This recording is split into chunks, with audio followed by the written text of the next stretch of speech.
All right, this is the morning of day 51, and I got into Gallup late last night, and everyone in Albuquerque warned me about the drunken Navajos, and I kind of saw one the other day, but now, don't get me wrong, I've been through just some absolute ghettos in like East St. Louis and Tulsa, but nothing was nearly as bad as Gallup, New Mexico.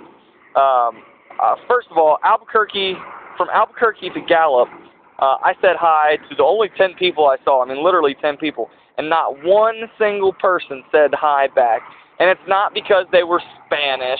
You know, sometimes I said hola if they looked Spanish. Nobody said hi back. And I actually considered splurging and getting a hotel last night. But then I thought $20 hotels in between two check cashing stores is probably not an up-and-coming area. So I just kept moving. And I ran into 4 bums. 3 were Navajo, 1 was a gringo. And a gringo is a white guy like me. Everybody calls me a gringo. And the gringo, he actually looked like the old guy with the white hair from Back to the Future. And he kept telling me to use Dove, not Zest, on my face, on my cut or whatever. And his backpack looked just like mine, except his was handmade, and he was wearing a trench coat. Now, it gets pretty hot out here. I can't believe I saw somebody wearing a trench coat. But it was funny because his trench coat, he looked, with the white hair and everything, he looked just like the guy that jumps out of the painting in Ghostbusters 2. I love that guy. So I thought that was kind of interesting. The second guy, he looked like a skinwalker. And he was like, "Do you have 20 cents?" And I was like, "No." He was like, "F you, gringo." And I'm like, wow, that was forward, you know.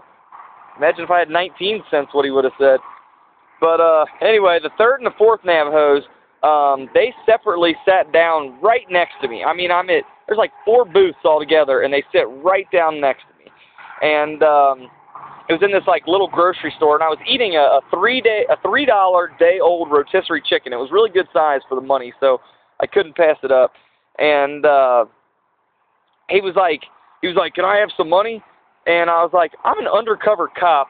And he just looked at me, and then he took off. So that was kind of cool that worked. But the last guy was by far the worst. He went from acting like a drunk bum to just a well-spoken loser. I mean, it was definitely an act. I'd never seen anything like that in my life. And he sat down right next to me, of course, and I was like, "I don't know you."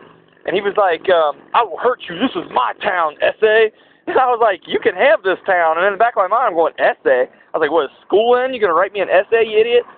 And then he starts talking like all this crap. And I mean, he's just rambling, just talking crap after crap. And we're in the middle of this grocery store. And the whole time, I don't know why, but the whole time I'm thinking, thank God this stuff happens to me and not my brother. Because my brother would just body slam this guy. It actually would have been funny to watch. But, oh, goodness, thank goodness that stuff happens to me. I'm not out here trying to be a hero or anything, but if any of those 4 guys had a gun, I still would have felt safe because I don't know that they were smart enough to use it. But anyway, I'm getting the heck out of this town. Peace.